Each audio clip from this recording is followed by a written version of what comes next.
I just think the substrate that is internet politics, and the medium of social media, it really makes for a type of politics that is inherently escalatory.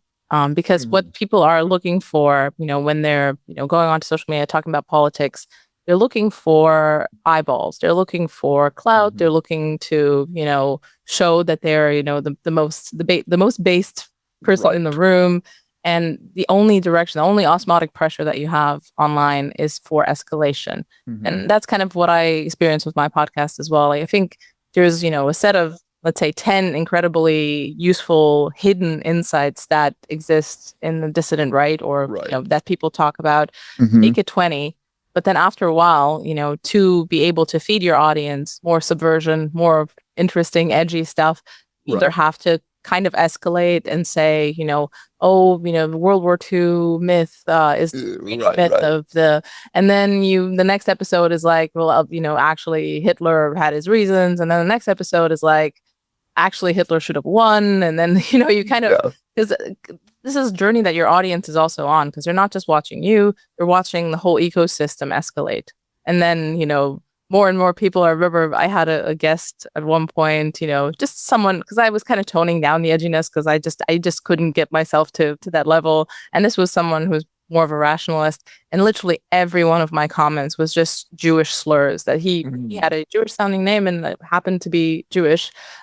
Didn't talk about the Jews, but it was literally, and I just realized, okay, if this is my audience, I don't want this. I don't want my audience. My audience can maybe migrate to somewhere else, and they have in large part.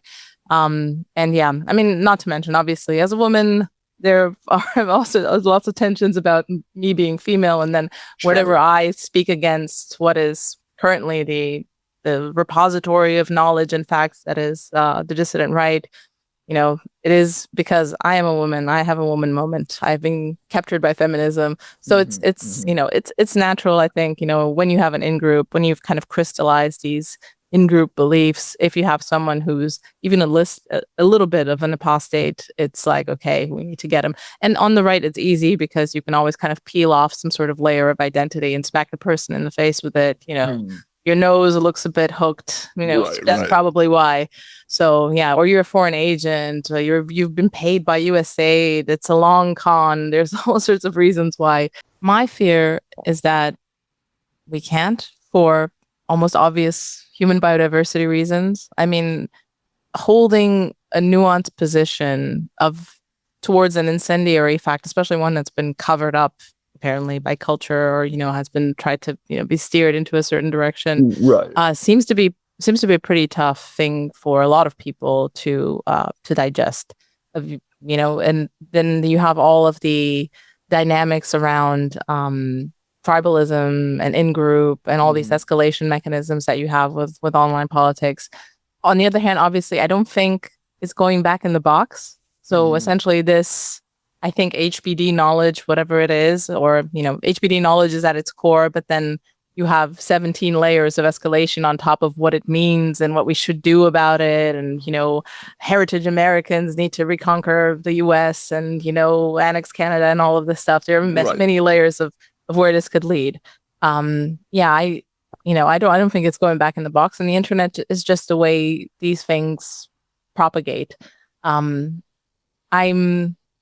I don't know. I understand the rationale, and I do agree in a way with Iglesias as well that, it's a taboo for a reason. There is a good reason in a way, but at the same time, I think it's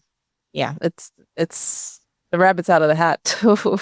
the magic trick is completed, and I think we need to think about what to do with this new world that we've ushered in.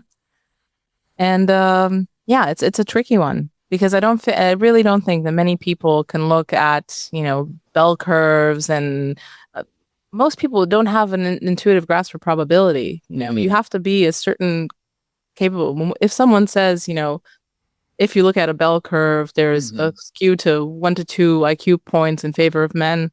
Most humans understand that means that men are smarter than women, that if a woman gets a job, a man has been undercut, and there's been DEI at work. There's incendiariness in the simple complexity of these issues, and the fact that just the nuance is for the academics.